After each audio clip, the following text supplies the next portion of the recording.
All right, you guys, welcome back. So happy New Year, Justin. Happy New Year. It's 2025, first day of January. We're going to talk about what was good and what was bad in the world tech that we experienced in 2024. Now, I'd say it's not an item yet to purchase, but it's just something we have experienced. So him and I have discussed it back and forth. Everyone always has like a top 10, top 5 list. We're gonna do a little something different. We're gonna have a top 3 list and a bottom 2. And it could be software or hardware or just experience in general in the tech world, okay, in 2024. So let's kick it off by going with you. All right. Hey, before you start up the list though, give me holistic as a viewer. Like, what was your thought of 2024 from a tech world perspective? 2024 continued with what started in 2023 with all of the AI stuff. And to be clear, I can see how it'll be useful in the future. I don't think we're anywhere close to that yet, though.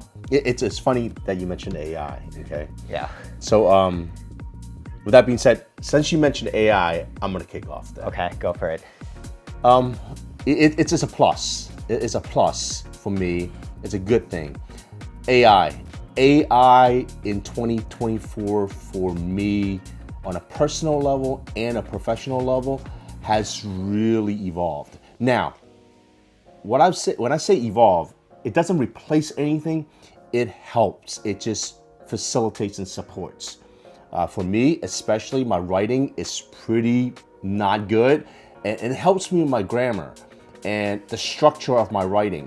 A lot of my work still dependent upon my skill set. So from that perspective, it hasn't really add value yet. But from a support perspective, like the trip that we took earlier this year, in 2024, when we went up to Northern Cal. Yeah, so for things like that, I do think it's great because it's able to find and gather a bunch of information all at once.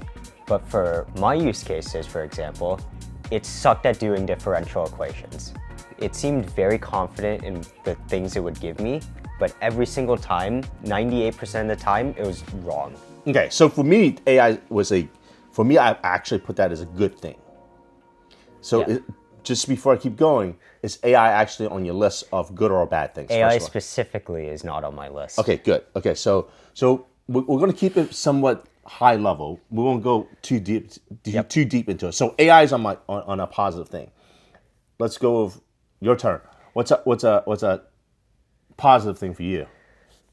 I don't know if I should go with another positive thing because we're still kind of on that AI train. Oh, you want to go back? We can do it whatever way you want to do it. We can go. Well, ultimately, I'm going to disclose 3 positive items. You're going to disclose 3 positive items and 2 negative and 2 negative. Yep. So altogether, it's 10 things. Yep. But it's going to. Okay. So now we're on. You want to go negative? Yeah. So One of the negative things I did put on my list was the humane AI pin. I don't know if you remember that from the beginning of the year.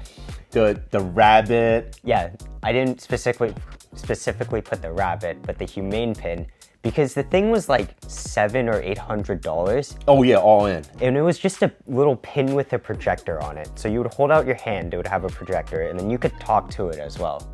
But that's about all it did. And then I forgot the brand's name.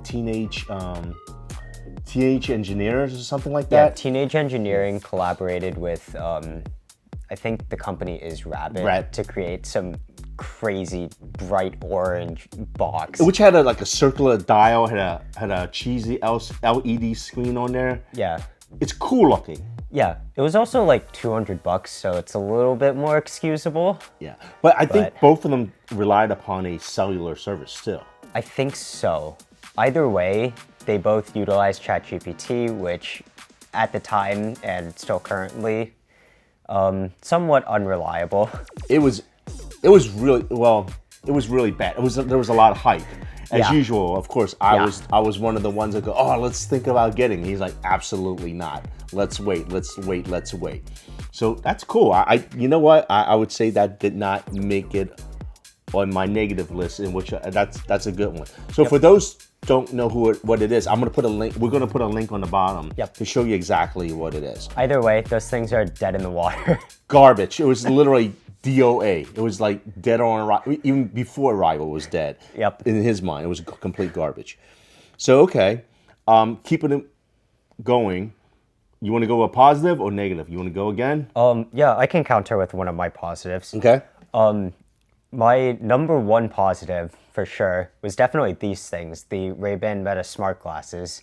These released back in 2023, but we picked them up about a month and a half ago. And we didn't pick them up during the sales time, so we did pay full retail. But anyway, go ahead, sorry. Regardless, I do think they are worth the full price. The Meta AI is just as unreliable, but it gives vague enough answers to where they are reliable at all times. So I could ask it what I'm looking at, it'll tell me, hey, you're looking at a Lego set, not specifically a Lego tree or bonsai, or something like that. But then also, they have cameras built into them, which, ignoring the privacy concerns, it's super nice being able to just take a picture or a video of whatever I'm looking at and not have to pull out my phone. Because the phone is a huge distraction. I use mine, and the biggest differential usage between him and I is that his has prescription, and I just wear contacts. So my lenses are just basically transparent, transitional for semi sunglasses, right? But what I would tell you is that my experience from his is a little bit different.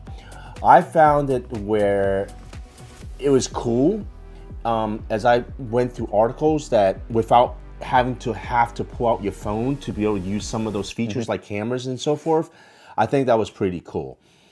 Being able to take a picture or something on a very rapid base where I don't have to pull out something, that seems to be cool. But for me, for my experience, aside from the audio is fine, because I had them doing my Bose sunglasses, right? The audio was fine, the mic usage was fine, so that's cool. So for people that are consistently using AirPods and things like that as their headset, that's actually a good consideration. Okay, that's my take on it. But what I would add is that when I'm in a meeting or just with my team, if I need to take certain notes, letting everyone know that if I'm just taking a picture of a diagram or something, that that part made it very easy instead of just having to yank my phone out in the middle of a meeting, take a picture or something. So that was cool. But please respect the privacy part. I do not record video and audio, especially when I'm in a work setting, a professional settings. You have to know your boundaries. So be careful of that. So that's a good list. I do like that.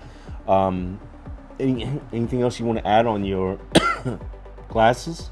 I think the one thing I do want to add about these glasses in particular is, since they don't have a display yet, for most people, I don't really know if they're worth it, especially if you don't wear glasses all the time. I do, so these just do everything my normal glasses do and more, which is why I find them super useful. Yeah, I mean, I'm a fan. I'm not a fan at the price tag that we paid, but during the holidays, they did have a 30% discount. I thought that was much more compelling. So dollar for dollar, if you caught them on sale, you got a great buy. And the designs are coming out fairly attractive. They're not bulky. They're very normal glasses like. You wear them daily. Yeah, I should mention that too. There have only been 2 people out of everyone I've interacted with in this past month and a half that figured out that these were special glasses. And that's good, right? And it's not supposed to be intrusive to your everyday, type of activities. Yeah, I got more comments about how good these looked rather than that they were special. Yeah. That's cool. And I am looking forward to Meta's next evolution, next version of it, where hopefully it has a on-screen display. Yeah. I think when the on-screen display comes onto these glasses, it's going to be a game changer. Absolutely. To be able to actually read notes or something in that capacity, it's almost like a on your glasses teleprompter, right? So it's a cool concept. Okay, staying with the positive side, I kind of said AI already, but positive side, let's talk about. I'm gonna go with the biggest. white elephant animal yet, because that's gonna we're gonna have a long one on that one. But because we are a Tesla family, yes, we have owned multiple Tesla vehicles, and the only Tesla vehicle we have not owned right yet is the Cybertruck. Yes. But I think the Tesla charging infrastructure leaps and bounds ahead of any other EV charging. Absolutely. Especially in a metropolitan area like in Southern California, like ours. Even semi-suburban, right? We're considered a suburban area. Our network is huge. Second to none. It's literally. I've never, with the additional infrastructure they've added in late 2023 and 2024, I literally never had to wait for a charger like before. Never. Not even a wait. And charging is going to be charging in 2025, 2024. It's still going to take a good 20 to 30 minutes to bring you up to that 80% capacity. Yeah, but that's still better than the hour to hour and a half it was before. Yeah. Back when I had to sit in the car with you. Yeah, originally it was a good 45 minutes on that Model 3, I think it was. Yeah. Because it was just level 2. The supercharging wasn't out yet. Let's just say that. I don't know. Whatever it was. So from my experience, I think that's one of a life-changing thing, because we were just on a trip, on a short trip this weekend to drive for a long distance for dinner, and we were low on battery. Boom, we went to a parking lot, got some ice cream. 20 minutes later, boom, back on the road. Yeah. So that's my, so far, my AI and Tesla charging is my two positive things. Okay, I'm gonna roll into a list of negative then. I think I should actually go with my second negative first. All right, let's go your negative first. It's interesting you mentioned the Tesla supercharging as your positive, because as my negative, or I guess my biggest disappointment of this year, I put the Cybertruck. I was very excited to see the Cybertruck on the road because it's super unique. There's just nothing else like it. Regardless of what you think about it, you have to admit, it is unique. There is literally nothing else like it on the road. And it's very polarizing. Yeah, it's I'm not gonna lie, I am a fan of it. But when you start looking at the core of the vehicle, there's a lot of production problems. Yeah, and we knew that was going to be the case. I mean, Tesla. We're talking about Tesla, but the issues that came out with this truck specifically are very surprising, to say the least. You know, I think as much as people do not like the design, yes, it is literally a stainless steel refrigerator on wheels. Because when you name that, it's stuck to everyone that I've spoken to. It's classic, right? But from a technology boundary perspective, I think the vehicle is nice. The thought process is there. But again, just like a lot of the technologies out there, it's version 1. I think that it's a very beta product. Yep. When they have to stick on panels, that's a problem. Yeah, and they're falling off and flapping in the wind. That's just crazy. Not to mention the whole tailgate thing, which the wheel, I don't think you remember in the very beginning, also those Cybertruck wheel caps, they dug into the rubber tires in the very beginning. Is that why they didn't ship with the truck? Yeah, that's exactly why. I didn't know that. Yeah, in the very beginning, what happened was those cool looking wheel covers, they dug into the tires, which was special. And at first, Tesla is trying to deny that, it wasn't an issue, but then later on, they acknowledged it's an issue, so they just stopped shipping those wheel caps with it. And also just the pricing aspects, the inflated market value of cars in general. Yeah, that's a hard one to really talk about, but yeah, but now the question comes as these Cybertrucks value starts to deflate. What I mean by that is they're no longer a $100,000 vehicle unless you purchase brand new.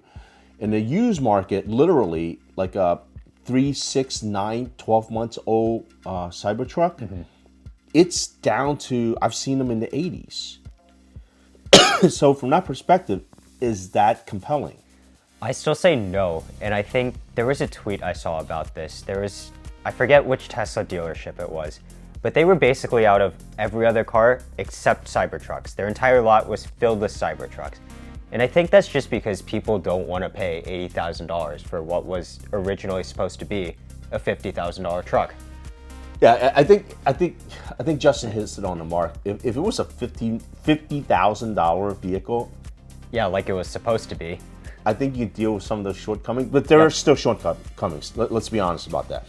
Look, there could be another episode in regards to the EV market overall, but it's just EV market just being obliterated aside from the political aspects of things. But just from a car perspective, it's the sad thing is only happening in the United States. Yep. Everywhere else around the world, EVs are actually like booming. Yeah, I so wish we had their EVs. Yeah, so that's one of the things that, EVs in America is somewhat behind, and we're dominated by Tesla, and it's not that it's bad, but it just doesn't push the technology forward from a competitive perspective. Yeah, and on the road too. That's why I had it on my list. I'm tired of seeing the trucks. I'm sorry. I do still think they look cool. I like some of the wraps we see around here. But we see so many Teslas, especially where we are. There was one day I saw 3 of them at the same stoplight. There are a lot of Cybertrucks around. Yeah, there's a lot of Teslas in general around. Yeah, but there are too many of them. And we're guilty of that too. Okay, cool. So let me just make sure. So you're at how many positive you at? I said 1 positive so far. And you said your 2 negatives already. I said my 2 negatives already. Okay. So since you kind of took, why don't you finish off with continue with your another positive? Okay, so the second positive I put on here, I'm not going to address it yet because I know you have it on there as well, or somewhere in your list. Yeah. Was one of the other things we picked up this year, the Legion Go. Okay, that fell off my list, but okay. Interesting. Yeah, I figured because I don't think you've used it in a while. I never used it enough. But yeah, I like the Steam Deck a lot. I really do, but some of the games I play just aren't compatible with Linux, and that made it difficult to use in a lot of ways. So having the Legion Go just as a Windows device that I can pick up in the same way as the Steam Deck and just play, that just made it super easy to use and super nice. What did you think about the detachable Joy-Cons? I think those are kind of gimmicky. Really? Yeah. Interesting, okay. Because for the most part, I would just play it in bed where I'm already laying on my side, so I don't really need to hold it up or anything. It didn't come with a dock like the Switch does, so you don't have a reason to put it down for the most part. It rests in your lap super nicely because it's super big. It's not big like a table tray, but it's larger. Yeah, it's definitely larger to where... But it's still comfortable. Yeah, it's comfortable, but not to where, I don't know, I'm not very strong, so I'd never actually like hold it up. I'd always rest it against something. But the controllers themselves and the console itself is super ergonomic, so I just found it super easy to hold without detaching the controllers. I agree with you. So what I was pleasantly surprised by this unit is that I came from an era of graphics cards is extremely important in PC gaming, right? Mm-hmm. So to first time really, well, I played the Steam Deck. Literally, I picked up the Steam Deck for 10 minutes and I gave it to you. Yep. Staying with the Steam Deck for a second, I'm extremely disappointed with the build quality of the Steam Deck, because the Steam Deck, we never take it anywhere aside from just keep it in the house, like once or twice, and then the screen just breaks. Yeah, I think that's more of our fault though. Do you think so? Yeah, because I rarely used the device, again, because it was hard to use as a primarily Linux device. And also the GPU within that unit, it's not as strong as the Legion. Again, we're comparing a multiple-year-old device now. Fair enough. It's a little bit more age, and that's, I get it, dog years ahead. But the Legion, after some tweaking, I was able, and because of the screen size, real estate, you really don't need 2K or 4K resolution on a screen that's that size.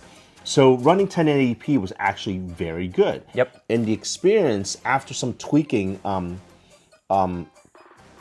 it was just a positive experience. I got the details, I got the shadows, everything I need. I mostly play just Madden on there and maybe a couple racing games. I didn't spend as much time as he did, for sure, but I find it to be a positive experience. Now, the Joy-Con aspects, while he didn't highlight that, the detachable Joy-Cons, we did make a 3D print, and you can combine the two and actually make a joystick out of it. Yeah, it's a little just handheld that you can slot. And it's a 3D print, and I found that to be life-changing because it becomes a literally joypad then, and I just liked it. So I'm glad that did make it on your list. So let me continue with, I did 2 positives already. My negative now. I'm holding one, and I'm telling you, do not go getting the iPhone 16 Pro. It's the experience just has not changed. Yeah, but at the same time, that's just Apple these days. At least they did incremental. How about that? Like with other devices, they did incremental. The 16, I found okay. 16 Pro. Other than the fact that it's a little bit quicker, just literally splitting hair. Yeah. I did not find upgrading to the 16 Pro worthwhile at all. Not one bit. Yeah, I mean, I'm on a 15 Pro Max, so I had no reason to upgrade to begin with.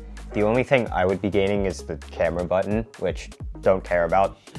Worthless. Tell you that right now. We played with it. It was okay. I can hit it quicker, and then I can take. Come on, dude. Yeah. I don't know. But yeah, I haven't used the device. As far as I can tell, with how it's aged, it's the same as last year's phone, but with the new button. If you ever use that.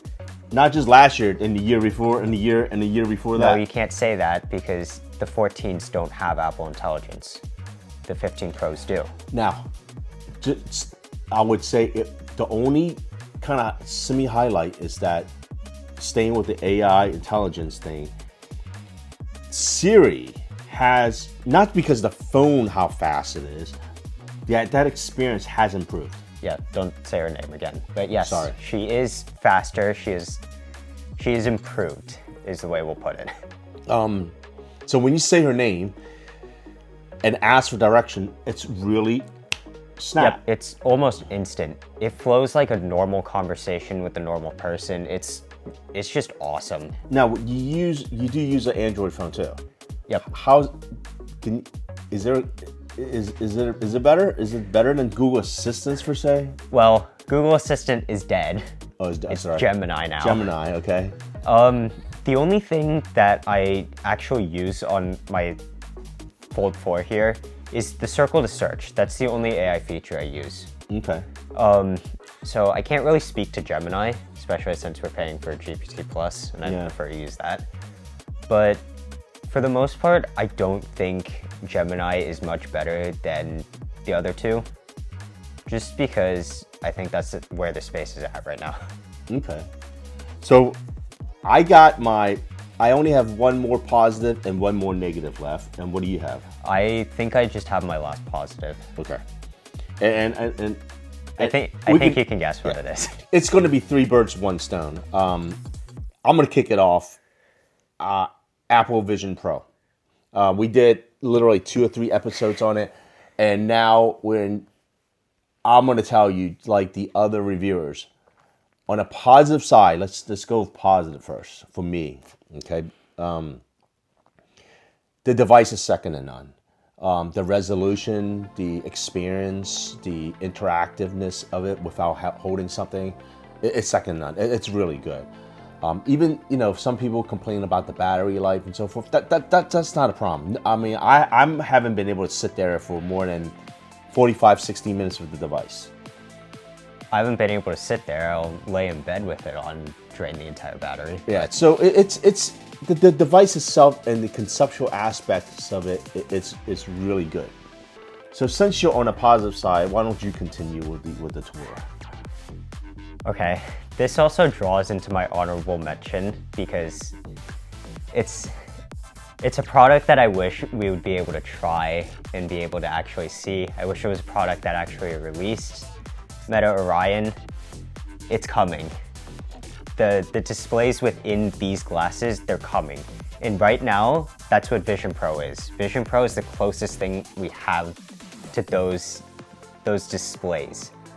But right now, it's just limited by it being too big and too heavy, and the battery not being integrated.